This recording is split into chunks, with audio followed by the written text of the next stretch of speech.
యుద్ధ భూమిలో అంపశయ్య మీద పడిపోయి బాణముల తలగడా మీద తల పెట్టుకుని ఒంట్లోంచి రక్తం అంతా కారిపోయిన తర్వాత కృష్ణ పరమాత్మని ఆపాదమస్తకం చూస్తూ చెప్తున్నాడు, నువ్వు ఎంత భక్త పరాధీనుడవో నాకు తెలుసు. యుద్ధ భూమిలోకి నువ్వు అర్జునుడికి సారథ్యం చేయడానికి వచ్చే ముందు ప్రతిజ్ఞ చేశావు, అస్త్రము పట్టను అన్నావు.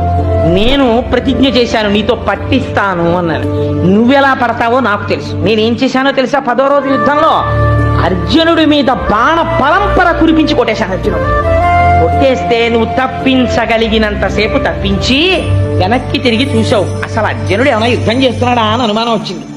వెనక్కి తిరిగి చూస్తే పూచిన మోదుగు చెట్టులా రక్తం కారిపోతోంది బాణాలతోటి. అంతే. ఎందుకు వచ్చింది నీకు కోపం?